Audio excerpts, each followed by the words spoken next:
Hey, welcome back. All right, today we're going to be doing a console table. This is my first ever wood project. So I got inspired by these tile pieces that I found outside. I guess somebody in my neighborhood was redecorating, so they had got a bunch of different sample tiles, all the same size and just different colors. And so they had tossed it out, and I brought it home. I wiped it down and sanitized it, of course, but um I've been looking for something to do with the thing. So I had this project board. It only cost a couple of dollars. It comes longer, but this piece was already cut because I've been trying to figure out what to do with it. I bought it and I'm new to wood. So in all honesty, I thought it acted just like wood, but you can't stain it. It's way different. So I'm trying to figure out what to do with the pieces. So I have this piece, and I said, okay, it's about the same size as the tile, so I'm going to use it to support the tile, but I just want it to be a little bit smaller than the tile, so I'm just going to cut it down a little bit to make it match up with tile. And you can go to like Floor & Decor or whatever and get pieces of tile rather cheap. I had just got some for a background too. All right, and then I have these other wood pieces, and again, me learning wood, it's a process.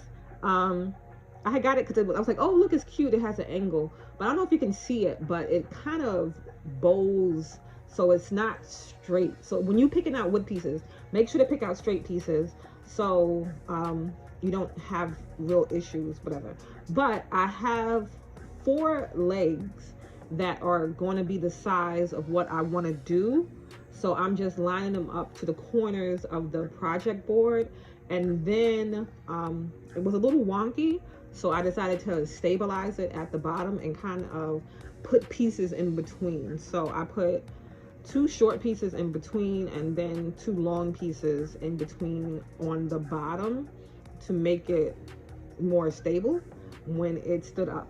I thought about it after the fact, and if I wanted, I could have done away with the whole board at the bottom and just did the same kind of frame on top and then laid the tile on top of that. But you live, you learn, what have you.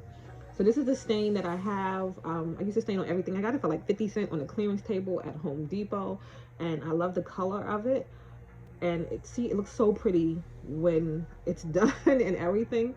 And then because you can't really stain the board because it's not real wood, I just painted it white so it didn't look odd. I did drip a little, but this was a great first project to do, and you can customize it for your size. I'm not going to put the sizes that I did mine because you're going to do it for your space. I wanted it for the end of the hallway and to match the tile. So the height, everything is going to be different, but you'll just do 4 of the same height legs and then the pieces in between to fit however you want. So too long, too short, whatever measurements you're doing. But this was a great first project to experiment with. I do love how it turned out, and I can't wait to do more wood projects. All right, see you in the next one.